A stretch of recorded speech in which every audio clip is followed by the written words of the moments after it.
Ces hommes et ces femmes ont fui la Birmanie pour s'entasser dans des camps perdus au sud-est du Bangladesh. Nous sommes venus les rencontrer clandestinement.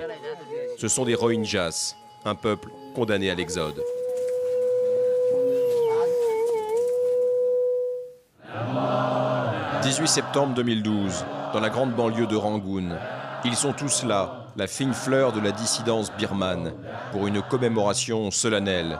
Ce jour-là, on célèbre le 5e anniversaire de la révolution de Safran, la dernière révolte des moines réprimée dans le sang. Mais ces héros du combat pro-démocratique birman ont désormais un nouvel ennemi, une ethnie tout entière, les musulmans Rohingyas, pris dans la tourmente des violences qui agitent depuis plusieurs mois l'état lointain de l'Arakan. Un vent mauvais de xénophobie souffle sur le pays. On n'aime pas les Rohingyas. Ce ne sont que des immigrés, des étrangers. Ils n'ont rien à faire dans l'Arakan. Ils ne sont pas birmans. Et vous, que pensez-vous des Rohingyas? Ce sont des menteurs, ils ont mis le feu aux poudres. Ils ont attaqué les bouddhistes et maintenant ils veulent passer pour des martyrs. Il n'y a qu'une solution, qu'ils quittent le pays. Tout a commencé en juin dernier. Un fait divers qui a embrasé tout l'état d'Arakan. Un violent conflit civil mettant dos à dos bouddhistes et musulmans. La majorité contre une minorité. Et la haine aujourd'hui est unanime, ou presque. Elle s'est répandue dans toute la Birmanie et dans tous les milieux. Même U Win Tin, le doyen des dissidents et compagnon de la première heure d'Aung San Suu Kyi, n'est pas en reste, lui non plus. Ils parlent une langue qui n'est pas la nôtre. Ils appartiennent à une race qui n'est pas non plus la nôtre. Même leur visage n'a rien à voir avec le nôtre et en plus ils pratiquent une religion différente. Donc la solution pour l'instant, même provisoirement, c'est de mettre les Rohingyas dans des camps, dans tout l'Arakan. C'est le seul moyen, il faut séparer ces deux communautés, sinon on ne sortira pas des violences. Les derniers mois d'ouverture en Birmanie ont été accompagnés d'une vaste émancipation de la presse. Mais là encore, contre toute attente, les médias birmans se sont fait le relais des diatribes anti-Rohingyas. À l'image du puissant groupe Eleven Media, censé incarner l'avenir et la modernité du journalisme dans le pays. Vous, les médias étrangers, vous n'arrêtez pas de répéter que des bouddhistes ont lynché une dizaine de Rohingyas qui étaient dans un bus.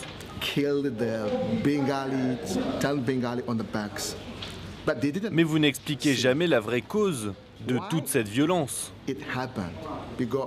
Ce sont les Rohingyas qui ont commencé. Ils ont violé une bouddhiste tout de même. Et puis vous savez, la vérité, c'est que ce sont ces Rohingyas qui ont eux-mêmes mis le feu à leur maison avant de s'enfuir pour que l'incendie se propage et que les maisons bouddhistes flambent elles aussi. Voilà ce qu'il reste d'une des grandes villes de l'Arakan. Ce film amateur montre tout ce que l'on peut voir de cet état, sous couvre-feu, fermé au monde depuis des semaines. Mais que se passe-t-il vraiment dans cette région reculée de l'ouest birman ?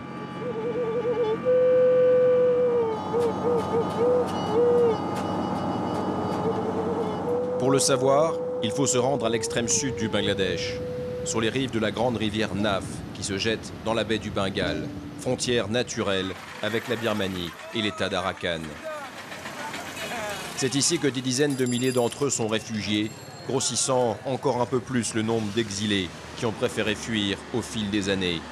Mais personne ne veut des Rohingyas. Ils sont au moins 1 million et apatrides, sans terre ni avenir. Jamal fait partie des réseaux clandestins Rohingyas. Selon lui, l'exode continue, mais les forces de sécurité birmanes et bangladaises font tout pour l'empêcher. Là, ce sont les villages de Chweza et Ayongali. Toute cette zone, c'est le district de Mongdo, juste en face. Dans ces villages, les Rohingyas ont interdiction de sortir de leur maison entre 18 h et 6 h du matin. Du coup, ils sont des milliers à souffrir, à mourir de faim, sans aucune aide médicale, sans rien. Oui, la frontière est totalement verrouillée. Du côté birman, on ne veut pas que les témoignages sortent et au Bangladesh, on refoule les réfugiés. Mais le réseau de Jamal organise des passages clandestins. Nous allons découvrir une famille qui vient de traverser. On n'a plus rien à manger de l'autre côté. Il y a un couvre-feu pour nous uniquement, on ne peut pas sortir. Tout le monde a peur et cherche à s'échapper. Il y a trop de violence en Birmanie. Que Dieu nous vienne en aide.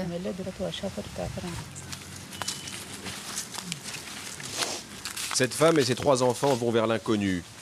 Ils sont parvenus à fuir, sains et saufs, mais comme beaucoup, ils vont se heurter à la même hostilité du côté bangladais. C'est une gangrène, ces Rohingyas. Ils arrivent par centaines, ils volent notre boulot. On n'en veut pas ici, qu'ils foutent le camp chez eux. Ils sont déjà des dizaines de milliers réfugiés au Bangladesh, la plupart dans des camps totalement interdits aux étrangers.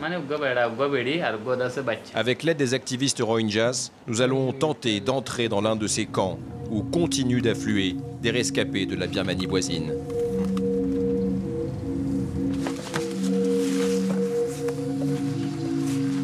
Il faut s'y rendre au petit matin et à pied, à travers les rizières. L'important est de contourner les checkpoints de l'armée bangladaise.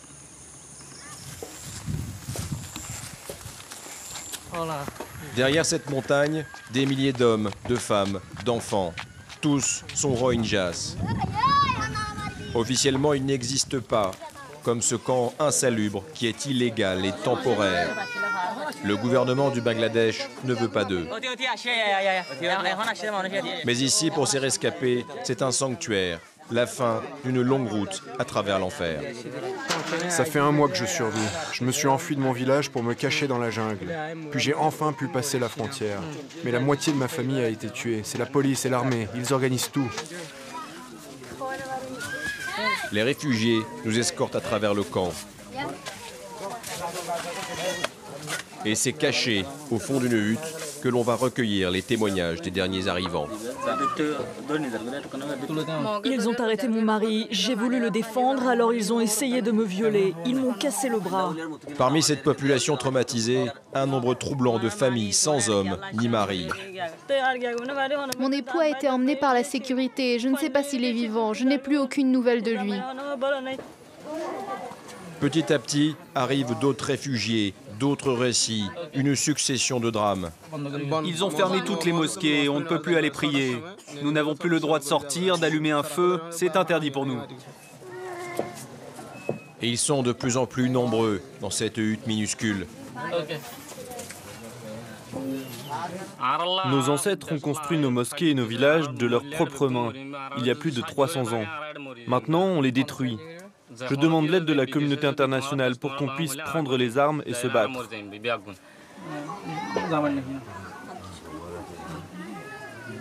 Que s'est-il passé? Comment la Birmanie, engagée dans un grand processus de démocratisation depuis quelques mois, peut-elle engendrer de telles violences, une telle ségrégation? La Birmanie a toujours été une mosaïque ethnique et religieuse, une coexistence parfois chaotique mais sans tabou. Pourtant, dans le quartier musulman de Rangoon, c'est désormais la chape de plomb. Il y a un sujet interdit, les Rohingyas. Non, ces histoires, ça ne me regarde pas. Je m'en mêle pas, c'est politique. Mais ce n'est pas de la politique, il s'agit de musulmans comme vous, non?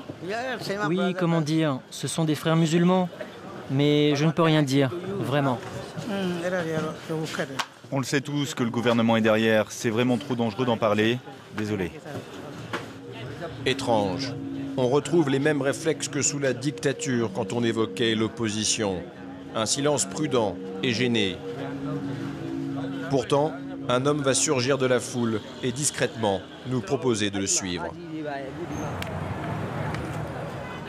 Venez avec moi, vite.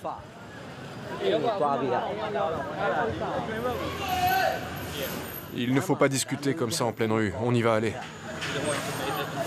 Nous allons vite comprendre. Ce jeune homme est un membre d'une organisation clandestine Rohingyas. Il faut que le message sorte de Birmanie. C'est vous qui allez aider à faire éclater la vérité au grand jour. Il faut que le monde se rende compte de ce qui se passe dans l'Arakan en ce moment. Pour cela, il va nous guider à travers la ville et nous mener à l'un de ses chefs dont nous devons protéger l'identité. Nous pouvons prouver que nous sommes arrivés en Birmanie au début du 19e siècle. Ainsi, nous, les Rohingyas, devons être considérés comme une ethnie du pays à part entière. La vérité, c'est que nous sommes en ce moment au cœur d'un conflit ethnique qui a été déclenché par une main invisible à des fins politiques. C'est-à-dire, qui accusez-vous? Je vais vous le dire. Le gouvernement est raciste et avec l'aide des autorités locales, ils ont tout manigancé.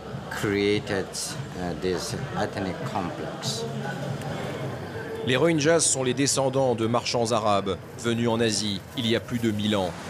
Ils sont présents en Birmanie depuis des siècles. Mais en 1982, une loi birmane sur la nationalité les a subitement rendus apatrides, dépourvus des droits fondamentaux, propriété, mariage, éducation. Nous avons fini par trouver une famille Rohingya, implantée à Rangoon depuis 25 ans. Des Rohingyas, oui, mais birmanisés, seule condition pour pouvoir rester.